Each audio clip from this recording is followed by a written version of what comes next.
1600 కోట్లతో కేసీఆర్ గారు శంకుస్థాపన చేసి పనులు ప్రారంభిస్తే 1,00,000 ఎకరాలకు నీళ్లు ఇస్తాం చెన్నూరు నియోజకవర్గంలో 365 చెరువులను లింక్ చేస్తూ దాన్ని ఆపిచ్చిండు. చెన్నూరుకు నేను బస్ డిపో తీసుకొస్తే దాన్ని ఆపిచ్చిండు. 4,35,00,000 తీసుకొచ్చి 4 ఎకరాలు జాగిప్పించిన పద్మనాభర్ ఏరియాలో గెర్ర ఏరియాలో దాన్ని ఆపిచ్చిండు. నాకు పేరు వస్తుంది. Integrated veg and non veg market 95% పనులు పూర్తి చేస్తే చెన్నూరులో మేము మొన్న డిమాండ్ చేయంగా మొన్న రిబ్బన్ కత్తిరించిండు. దాంట్లో ఫెసిలిటీస్ ఏం లేక మళ్ళా ఆ కూరగాయలు అమ్ముకునేటోళ్ళు పాపం పోయి గాంధీ చౌకులనే రోడ్ల మీద కూరగాయలు అమ్ముకుంటున్నారు. ఇక్కడ రామకృష్ణపూర్లో మందమరిలో ఆ మార్కెట్ల పనులు కూడా ఆపించారు. జ్యోతినగర్లో అంబేద్కర్ పార్క్ పని ఆపించారు. ఇక్కడ కేతన్పల్లిలో ఇక్కడ గాంధారి వనం పని కేసీఆర్ అర్బన్ ఎకో పార్క్ అది ఆపించింది. ఇదే కేతన్పల్లి మున్సిపాలిటీ పరిధిలో రామకృష్ణపూర్లో మేమున్నప్పుడు నా హయాంలో కేసీఆర్ గారి నాయకత్వంలో 3,360 కుటుంబాలకు సింగరేణి ఖాళీ స్థలాలు ఇల్లు కట్టుకున్న వాళ్ళకి జీవో 76 ద్వారా పట్టాలు ఇచ్చినాం. ఇప్పుడు వీళ్ళు వచ్చిన తర్వాత 1,400 అప్లికేషన్స్ పెండింగ్ ఉన్నాయి. ఒక్క పట్టా ఇయ్యలే 2 ఏళ్లల్లో.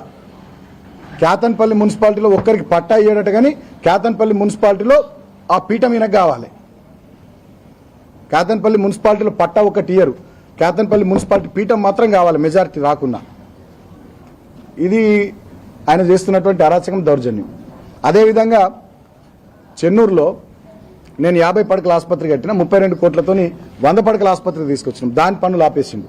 అంటే ఇట్లా అభివృద్ధికి సంబంధించినటువంటి ఒక్క పని చేయకుండా గతంలో మేము తెచ్చిన పనులను ఆపించి, గతంలో ఇక్కడికి నేను తెచ్చిన 25 కోట్ల SDF నిధులు, మందమరికి నేను తెచ్చిన SDF 25 కోట్ల నిధులు, చెన్నూరుకు నేను తెచ్చిన SDF 25 కోట్లు, TUFIDs 28 కోట్ల నిధులు.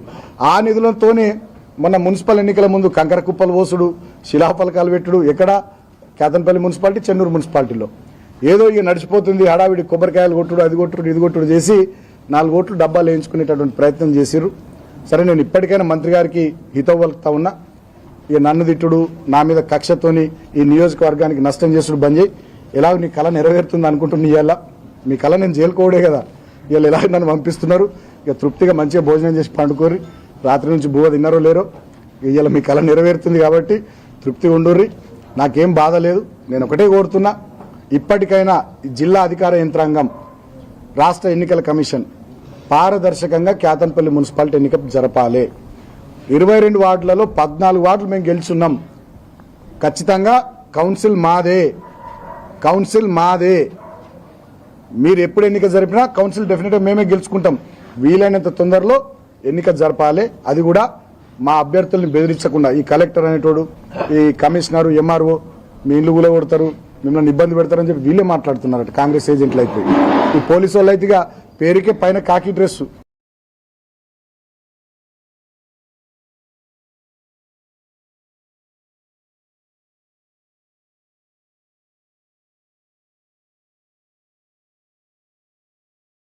ఎన్నిక వాయిదా పడ్డది కదా అని చెప్పి నిన్న చెప్పిన. ఇక వీళ్ళ కోరిక కూడా తీరింది. మంత్రి గారి కోరిక తీరింది. మంత్రి గారి పోలీసులు అంటే ఇప్పుడు కాంగ్రెస్ పార్టీకి అనుబంధ విభాగాలు ఉంటాయి. విద్యార్థి విభాగాన్ని NSCA అంటారు, యూత్ విభాగాన్ని యూత్ కాంగ్రెస్ అంటారు. అట్లా ఈ ఏరియాలో కాంగ్రెస్ పార్టీకి పోలీసు డిపార్ట్మెంట్ ఒక అనుబంధ విభాగం అయిపోయింది. ఈ రెవెన్యూ డిపార్ట్మెంట్ కలెక్టర్ నుంచి MRO దాకా ఇది ఇంకో అనుబంధ విభాగం. ఈ మంచిర్యాల జిల్లాలో ఏం జరుగుతుందంటే మంత్రి గారికి రెవెన్యూ డిపార్ట్మెంట్ కాంగ్రెస్ పార్టీకి ఒక అనుబంధ విభాగం. అంటే దానికంటే ఇంకా మంచిగా చెప్పాలంటే మంత్రి గారికి V6 ఛానల్ ఉంది కదా, వెలుగు పేపర్ ఉంది కదా, విశాఖ ఇండస్ట్రీస్ కంపెనీ ఉంది కదా. ఇవి 3 ఎట్లనో ఈ మంచిర్యాల జిల్లా రెవెన్యూ డిపార్ట్మెంట్ ఒక విభాగం, తర్వాత ఈ పోలీస్ డిపార్ట్మెంట్ ఒక విభాగం. ఆ DCP నుంచి మొదలుకొని ఇక్కడ SI దాకా, రామకృష్ణపూర్ SI దాకా అందరూ ఉడిగం చేస్తూ ఉన్నారు. కానీ రాష్ట్ర ప్రజానీకం గమనిస్తూ ఉంది, నియోజకవర్గం ప్రజానీకం గమనిస్తూ ఉంది. అందుకనే నిన్న జరిగినటువంటి దుశ్శాసన పర్వానికి నిరసనగా నిన్న మీరు మాకు మెజారిటీ ఉన్నా కూడా ఎన్నిక జరపకుండా వాయిదా వేసిన అంశాన్ని తప్పుపడుతూ మేము నిన్న కేతన్పల్లి బంద్కు పిలుపునిస్తే స్వచ్ఛందంగా ఇవాళ మొత్తం ఎంత మంచిగా బంద్ అయిందో మీరే చూసారు. బ్రహ్మాండంగా బంద్ను పాటించి ప్రజలు మళ్ళొక్కసారి వివేక్ నువ్వు చేస్తున్న తప్పు అని చెప్పారు. మరి మీ ఇంటెలిజెన్స్ వాళ్ళు మీకు రిపోర్ట్లు ఇస్తుర్రా ఇస్తలేరా మీకు ఏందో మాకు అర్థమవుతలేదు. కానీ మీరు చేస్తున్న తప్పు అని చెప్పి ఇప్పటికీ ఇవాళ బంద్ ద్వారా సంపూర్ణంగా కేతన్పల్లి మున్సిపాలిటీ ప్రజలు 46,000 మంది ఇవాళ ఓపెన్గా చెప్పారు మీరు చేస్తున్న తప్పని. అయినా కూడా వీళ్ళకి సిగ్గు వస్తలేదు, అయినా కూడా వీళ్ళ బుద్ధి మారతలేదు. ఎట్లనేసి బాలకృష్ణను జైలుకు పంపించాలి చేయాలి. నేను కూడా బట్టలు సర్దుకున్నా, 4 డ్రెస్సులు పెట్టుకున్నా, చలికాలం పెదవులు వలుగుతాయని ఆ వ్యాజ్లను గీజులని పెట్టుకున్నా, సరదైతే విక్స్ అది బ్రష్ టంక్లీన్ అన్ని పెట్టుకుని నేను కూడా రెడీ ఉన్నా. ఏం ఇబ్బంది లేదు. వివేక్ గారు మీ కళ్ళల్లో ఆనందం చూడడం కోసం పోలీస్ డిపార్ట్మెంట్ చాలా తహతహలాడుతుంది. సో మీ కళ్ళల్లో ఆనందం చూడడం కోసం ఇక్కడ రెవెన్యూ డిపార్ట్మెంట్ తహతహలాడుతుంది. మీరు కూడా చాలా సంతోషంగా ఆనందంగా ఇక నేను జైలుకి వస్తే ఇక మీకు తృప్తి అవుతుంది కదా.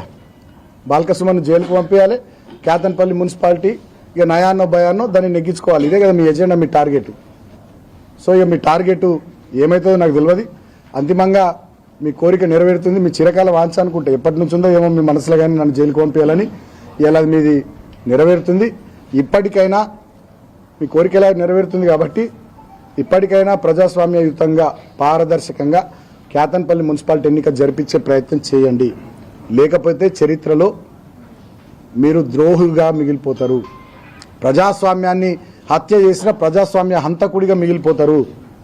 పట్టపగలే కేతన్పల్లి మున్సిపాలిటీలో మీరు నిన్న చేసినటువంటి దుశ్శాసన పర్వంతో ఇప్పటికే ప్రజలంతా చీత్తు అని మిమ్మల్ని తిట్టుకుంటున్నారు.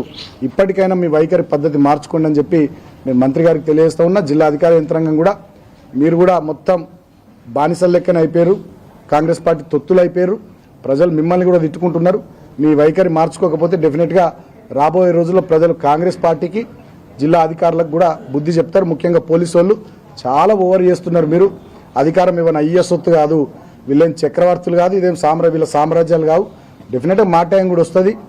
కానీ మా టైం వచ్చినా కూడా మీరు అనుకుంటున్నట్టున్నారు మా టైం వస్తే మళ్ళీ మీ దగ్గరికి వస్తాం సార్, అప్పుడు గవర్నమెంట్ చెప్పింది మేమేం చేస్తాం, వీఆర్ లాయల్ టు చైర్ కదా సార్, గవర్నమెంట్ చెప్పినట్టు వినాలి కదా సార్ అని మీరు ఏదో సన్నాయి నొక్కులు నొక్కితే నడవదు. అది కూడా చెప్తున్నా, అప్పుడు కూడా నడవదు. డెఫినెట్గా ఎవరెవరైతే అధికారులు ఎక్కువ చేస్తున్నారో నేను అందరిని అంటలేను. మళ్ళీ దీన్ని ఇంతమంది బిట్ కట్టేసి అధికారులను తిట్టిన బాల్కసుమన్ అని పెడతారు. ఇది ఒక కథ అయిపోయింది. ఇప్పుడు నేను అందరిని అంటలేను అధికారులను. నాకు కూడా రెస్పెక్ట్ ఏ అధికారులకు ఇవ్వాలో నాకు తెలుసు. కొంతమంది అధికారులు ఎవరైతే తొత్తులుగా పనిచేస్తున్నారో, పోలీసు వాళ్ళు కానీ, రెవెన్యూ డిపార్ట్మెంట్ కానీ, ముఖ్యంగా ఈ కలెక్టరు, ఇక్కడ డీసీపీ, ఇక్కడ ఏసీపీ, ఇక్కడ ఎంఆర్ఓ, ఇక్కడ మున్సిపల్ కమిషనరు, ఇక్కడ సిఐ, ఎస్ఐ, వీళ్ళంతా కూడా వివేక్ మనుషుల లెక్క ఊడిగం చేస్తూ ఉన్నారు. మీరు మీ పద్ధతులు మార్చుకోండి. లేకపోతే డెఫినెట్గా 2 ఏళ్ల తర్వాత 2 సీట్లు అటు ఇటు మేము ఖచ్చితంగా గవర్నమెంట్లోకి వస్తాం. అప్పుడు ఇక ఏం జరగాలో జరుగుద్ది. అధికారం ఏమైనా అయ్యే సొత్తు కాదు. కాబట్టి ఇప్పటికైనా మీ వైఖరి మార్చుకోవాలని చెప్పి నేను అధికారులకు హితవు పలుకుతూ ఇవాళ కేతన్పల్లి మున్సిపాలిటీ బంద్ను ఏకపక్షంగా విజయవంతం చేసిన కేతన్పల్లి మున్సిపాలిటీ ప్రజలందరికీ హృదయపూర్వకంగా నేను చేతులు జోడించి కృతజ్ఞతలు తెలియజేస్తా ఉన్నా. ఎంత అప్రజాస్వామికమైనటువంటి నియంతృత్వ వైఖరితోని మంత్రి గారు దుర్మార్గపు చర్యలు కొడిగట్టినా మీరు మా వైపు నిలబడ్డందుకు, పోలీసులు వచ్చి వాళ్ళ బీజోన్ సెంటర్లో రాజీవ్ చౌక్లో షాపులు తీయమని చెప్పి బెదిరించిన వాళ్ళు షాపులు తీయలే. హ్యాట్స్ ఆఫ్ తెలియజేస్తున్నా నేను మా వ్యాపారస్తులకు. కేతన్పల్లి మున్సిపాలిటీలో ప్రైవేట్ స్కూళ్ళలో ఫోన్లు చేసి ఈ రెవెన్యూ డిపార్ట్మెంట్ అధికారులు, పోలీస్ అధికారులు మీరు స్కూల్ ఎందుకు బంద్ చేస్తారు, ఓపెన్ చేయాలంటే ఒక్క ప్రైవేట్ స్కూల్ ఓపెన్ చేయలే. వాళ్ళకు కూడా నేను హృదయపూర్వకంగా కృతజ్ఞతలు తెలియజేస్తా ఉన్నా. ఇప్పటికైనా ఈ జరిగినటువంటి వాళ్ళ బంధుని చూసైనా మీరు కొంచెం బుద్ధి తెచ్చుకోరని చెప్పి నేను మంత్రి గారికి తెలియజేస్తూ, సరే ఇక మరి నేను కూడా రెడీ ఉన్నా మంత్రి గారి కోరిక నేను జైలుకు పోవాలని. సరే అంతిమంగా ప్రజలు నిర్ణయిస్తారు.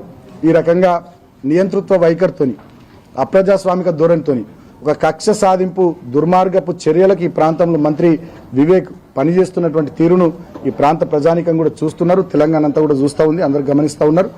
ఏది ఏమైనా నేను ఒక కేసీఆర్ శిష్యుడిగా, తెలంగాణ ఉద్యమకారుడిగా ఈ ప్రాంత ప్రజల కోసం, మా పార్టీ కార్యకర్తల కోసం, నాయకుల కోసం ప్రజలు మాకు ఇచ్చినటువంటి తీర్పు, కేతన్పల్లి మున్సిపాలిటీలో మీరు పనిచేయండి అని చెప్పి 14 సీట్లతో మాకు ఇచ్చిన తీర్పును డెఫినెట్గా దాన్ని ముందుకు తీసుకుపోవడానికి ఖచ్చితంగా కష్టపడతా, కృషి చేస్తా, పని చేస్తా. నన్ను జైలుకు పంపించిన వివేక్ గారు, నా మీద రకరకాల ముద్రలు, రౌడీ గుండాన్ని ముద్రలేసిన, లాస్ట్కు నువ్వు నన్ను చంపించిన, నీ కిరాయి గుండాలతో నువ్వు నన్ను చంపించిన బాల్కసుమన్ అనేటోడు ఆధారాడు బెదరాడు కేసీఆర్ శిష్యుడు. ఇప్పటికైనా మీ వైఖరి పద్ధతి మార్చుకుంటే అది మంచిది. ఈ ప్రాంతంలో కక్ష సాధింపు రాజకీయాలు లేకుండా, దుందుడుకు చర్యలు లేకుండా ప్రశాంతమైనటువంటి వాతావరణంలో ఈ ప్రాంత ప్రజానీకం బతికేటట్టు, అందరూ కలిసిమెలిసి ఉండేటట్టు, ఒక మంచి వాతావరణం ఉండేటట్టుగా అన్ని రాజకీయ పార్టీల్లో చర్యలు తీసుకుందాం. డెఫినెట్గా దానికి నేను బీఆర్ఎస్ పార్టీగా, జిల్లా పార్టీ అధ్యక్షుడిగా నేను ముందుంటా. మీరు కూడా ఇటువంటి పిచ్చి పిచ్చి పనులను బంద్ చేయాలని చెప్పి నేను కోరుతున్నాను. ప్రశ్నలు ఉన్నాయేమన్నా?